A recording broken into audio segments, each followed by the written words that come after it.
Alexandre Dumas. Voilà un auteur dont je voulais vous parler depuis très longtemps. Il est selon moi, avec Victor Hugo et Jules Verne, l'un des écrivains qui a le plus marqué la culture française, notamment à l'étranger. Mais au-delà de son œuvre, l'homme lui-même est un sujet fascinant. Et ça tombe bien parce qu'aujourd'hui, on parle des deux.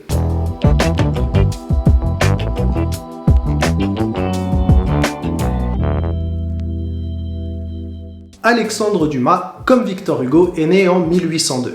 C'est un bon cru pour les écrivains en 1802. Et dès sa naissance, Alexandre Dumas, c'est un personnage intéressant, parce que son père, c'est pas n'importe qui. Thomas Alexandre David de la Pailletterie est un général de l'armée française qui s'est particulièrement rendu célèbre lors de la Révolution et des premières campagnes de Napoléon. Mais l'un des faits les plus impressionnants en ce qui concerne le père de Dumas, c'est qu'il était le premier général métis de l'histoire de l'armée française. Sa mère, Marie Cécette Dumas, donc la grand-mère d'Alexandre Dumas, était une ancienne esclave d'origine afro-antillaise, ce qui fait de Thomas ce qu'on appelle à l'époque un mulâtre. Pas forcément facile de se distinguer à l'époque avec ses origines, mais il le fait si bien que ses ennemis finissent par l'appeler le Diable Noir.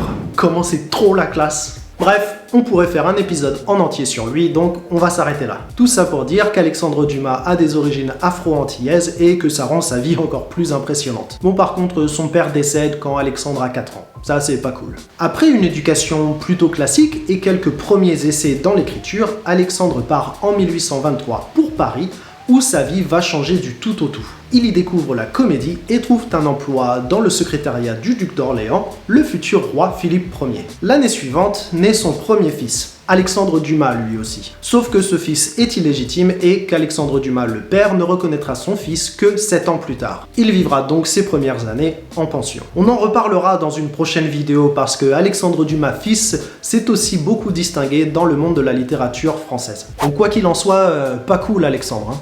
On n'abandonne pas son fils comme ça. J'ai pas laissé Rousseau tranquille avec ça, donc toi non plus. Hein. Il écrit à cette époque quelques nouvelles, quelques pièces de théâtre et commence à fréquenter les salons littéraires, notamment celui de Victor Hugo. En 1829, il fait jouer sa première pièce historique, Henri III et sa cour, qui fut un succès énorme et immédiat. Au fait, je sais pas vous, mais moi, quand je pense à Alexandre Dumas, j'ai plutôt cette image-là en tête. Sauf qu'en fait, dans les années 1820-1830, c'était carrément un beau gosse. Il a même un petit côté Bruno Mars sur ce portrait de 1829, vous trouvez pas? Tu m'étonnes qu'il ait eu autant de liaisons le bonhomme. Il écrit à la même époque d'autres drames pour le théâtre dont certains rencontreront le succès, tels que Christine ou Anthony. Mais pas mal de ces pièces ne sont pas à la hauteur et comme Alexandre Dumas est du genre dépensier, et donc qu'il a besoin de sous, il se lance dans le très nouveau genre du roman feuilleton. Ainsi, il publie en à peu près 10 ans une dizaine de grands romans feuilletons à succès tels que Les Trois Mousquetaires ou Le Comte de Monte Cristo. Il écrit ses textes par épisode,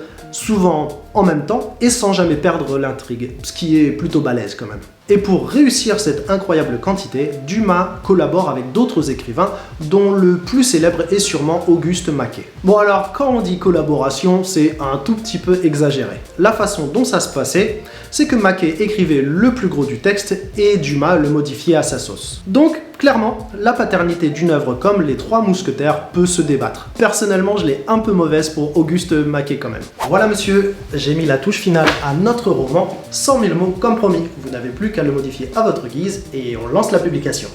Ok, voyons ça. Il manque une virgule ici. Ah oui, c'est vrai, pardon, je suis désolé. Non, c'est pas grave, vous en faites pas. Bon bah voilà. Les Trois Mousquetaires par Alexandre Dumas. Merci mon bon Auguste, on se retrouve au prochain livre.